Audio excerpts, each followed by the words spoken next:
Magandang araw mga bata! Para sa ating unang araw, pagbibigay ng 5 mahalagang detalye ng patalastas. Panoorin natin ang isang patalastas. Hanap mo ba ay masarap na cookies?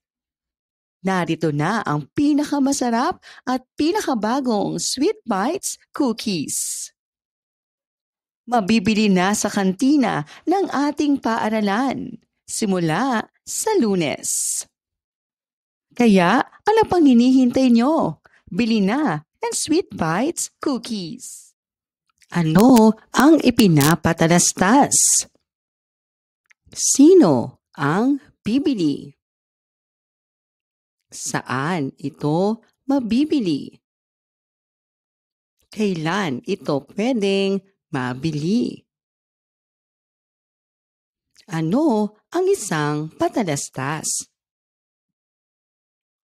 Ang patalastas ay isang uri ng komunikasyon na ginagamit para ihatid ang isang mensahe sa publiko. Ang pangunahing layunin nito ay hikayatin, impluwensyahan, o ipaalam sa mga tao ang tungkol sa isang produkto, serbisyo, ideya o pangyayari. Maaaring itong makita sa iba't ibang anyo tulad ng patalastas sa TV at radyo, naririnig at napapanood sa mga commercial, print ads, mga poster, flyer o anunsyo sa mga dyaryo at magazine.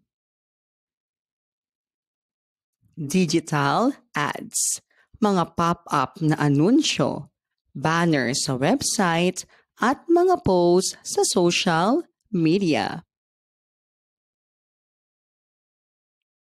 Outdoor ads, mga billboard o karatula sa kalsada. Ang mga patalastas ay dinisenyo para maging kaakit-akit at madaling tandaan upang mahikayat ang mga manonood o tagapakinig na tangkilikin ang ipinapakilalang produkto o serbisyo.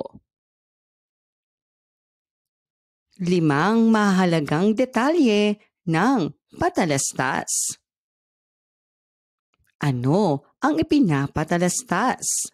Sino ang dapat makaalam? Saan makikita o gaganapin? Kailan mangyayari? Bakit o paano dapat pansinin? Panoorin natin ang isang patalastas. Pagod ka na ba sa buhok mong mahina at laging magulo? Huwag mag-alala, narito na ang Shiny Glow Shampoo. May natural na sangkap ng aloe vera at gatas na pampalambot at pampakintab ng inyong buhok. Mabibili ito sa mga groceries at supermarket. Kaya mga bata, gamitin na ang Shiny Glow Shampoo. Shiny Glow Shampoo, buhok na malinis at makintab. Ano ang ipinapatalastas? Sino ang bibili? Saan ito mabibili? Bakit mo ito bibilhin? Gawin natin. Kumpletuhin ang isang patalastas ng mga mahalagang detalye.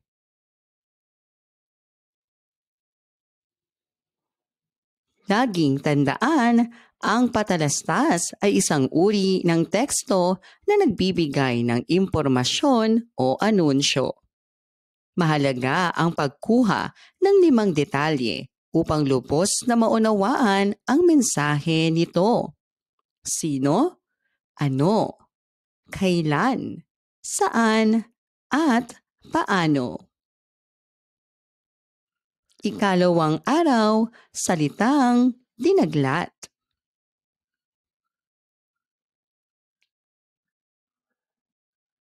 Basahin natin. Sulat mula sa anak.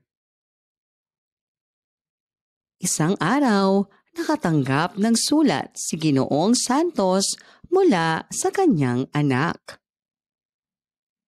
Mahal na tatay, kumusta na po kayo? Kumusta po ang pakikipag-usap ninyo kay Ginang Cruz?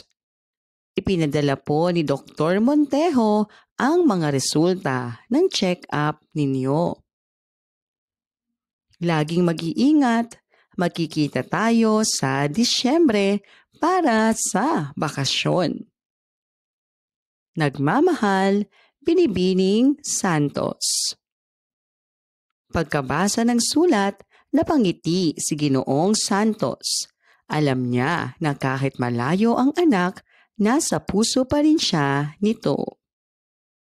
Ano ang magat ng kwento?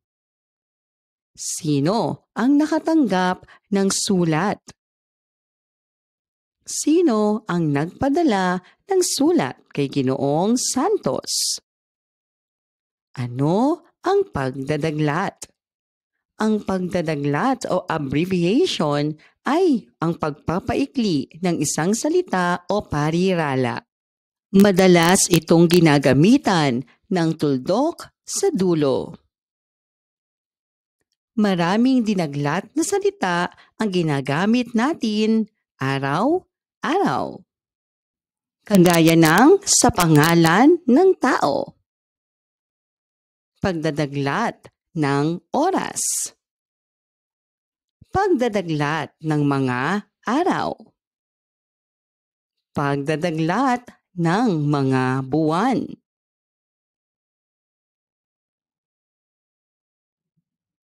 Mga acronym. Bakit mahalaga ang pagdadaglat? Para mapaikli at mapabilis ang pagsulat. Para maging mas madali ang pagbabasa. Para sa pagiging formal at profesional. Para magkasya sa maliit na espasyo. Gawin natin. Isulat ang buong salita ng mga dinaglat na salita.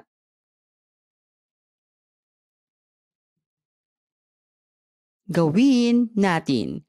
Isulat naman ang dinaglat na anyo ng mga sumusunod na salita. Gawin natin. Punan ang patlang ng wastong salita.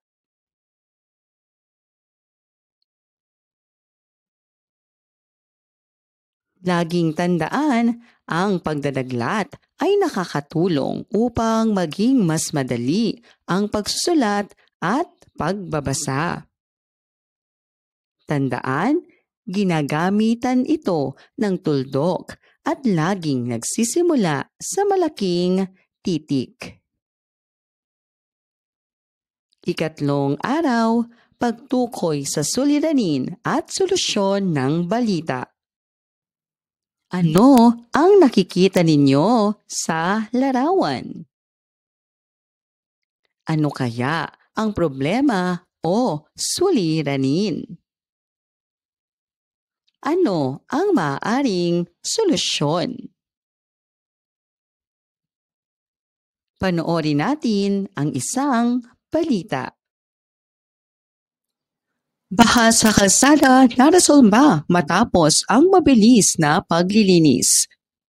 Nagdulot ng matinding baha sa main road ng Barangay Masikap ang baradong kanal matapos ang magdamag na ulan. Maraming sasakyan ang hindi makadaan at nahirapan ang mga tao na magtungo sa kanilang mga trabaho. Dahil dito, mabilis na kumilos ang mga opisyal ng barangay kasama ang mga residente upang linisin ang kanal at alisin ang mga basurang nakabara rito. Matapos ang 2 oras na pagtutulungan, humupa na ang baha at bumalik na sa normal ang daloy ng trapiko. Batay sa balita, ano ang naging suliranin ng barangay Masikap? Ano ang naging solusyon ng mga opisyal at residente ng barangay Masikap? Ang bawat balita ay naglalaman ng mahalagang impormasyon na makakatulong sa atin na maunawaan ang mga pangyayari sa ating kapaligiran. Sa araling ito, matututuhan natin kung paano tukuyin ang suliranin o problema at ang solusyon, paraan para malutas ang problema na nakapaloob sa isang balita. Ano ang suliranin sa balita? Ang suliranin ay ang pangunahing problema o issue na tinatalakay sa balita. Kadalasan, ito ay nagdudulot ng negatibong epekto o hamon sa mga tao, sa kalikasan o sa lipunan. Ano ang solusyon sa balita? Ang solusyon ay ang mga hakbang o aksyon na ginagawa upang malutas ang suliranin. Ito ang paraan upang maibsan o matapos ang problema. Gawin natin. Basahin ang balita at hanapin ang suliranin at solusyon.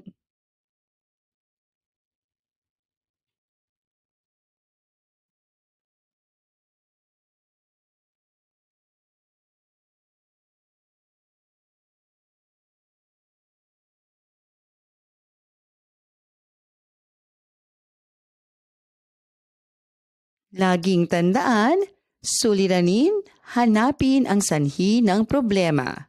Solusyon, alamin ang hakbang na ginawa upang ayusin ang problema. Ika-4 na araw.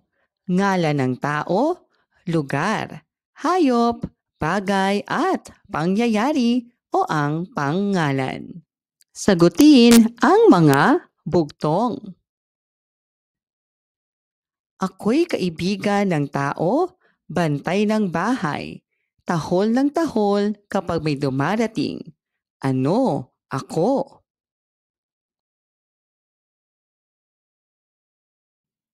Ako ang tahanan ng mga mag-aaral, puno ng libro at guro. Dito kayo natututo. Ano ako? Ako'y nagsisimula sa kandila, regalo at masarap na pagkain. Tuwing dumarating ako, lahat ay masaya. Ano ako? Ako'y gamit sa pagsusulat, mahaba o maikli. May pula, asul o itim. Ano ako?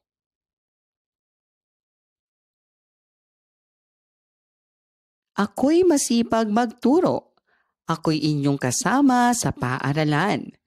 Ako'y gumagabay sa inyo sa lahat ng aralin.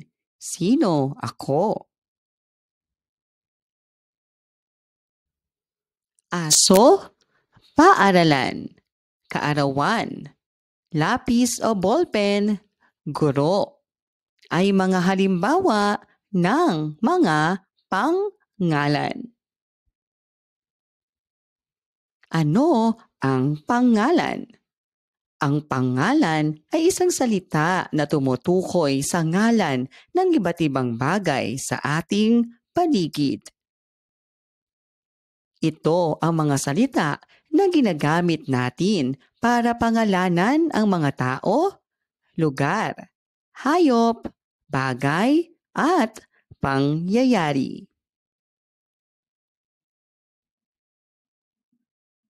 Pangalan ng tao: nanay, guro, doktor, Riza, kapitan, at pulis. Pangalan ng lugar: parke, paaralan, ospital, Pilipinas, Manila, at bukid. Pangalan ng hayop: aso, pusa, ipon, kalabaw, pating, at kambing. Pangalan ng bagay: lapis, aklat, mesa, telepono, sapatos, at plato. Pangalan ng pangyayari: Pasko, Bagong Taon, Kaarawan, Pistahan, Kasal, at Binyag. Dalawang uri ng pangalan: pangalang pantangi o proper noun at pangalang pambalana o common noun. Ano ang pangalang pantangi? Ito ay tumutukoy sa tiyak na ngalan ng tao, lugar, hayop, bagay o pangyayari. Laging nagsisimula sa malaking letra. Halimbawa, tao, Jose Rizal, Manny Pacquiao, Aling Nena. Lugar, Pilipinas, Luneta Park, Siquijor. Hayop, bantay, pangalan ng aso. Garfield, pangalan ng pusa. Bagay, Adidas, Samsung at Mongol. Pangyayari, Pasko, Araw ng Kalayaan at Bagong Taon. Ano ang pangalang pambalana? Ito ay tumutukoy sa ditiyak o karaniwang ngalan ng tao, lugar, hayop, bagay o pangyayari. Nagsisimula ito sa maliit na titik. Halimbawa, tao, guro, nanay, pulis, bayani. Lugar, bansa, parke, bayan, ospital. Hayop, aso, pusa, kalabaw, ibon. Bagay, lapis, cellphone, sapatos, mesa. Pangyayari, piyesta, kaarawan, kasal. Gawin natin. Salungguhitan ang mga pangalan sa pangungusap.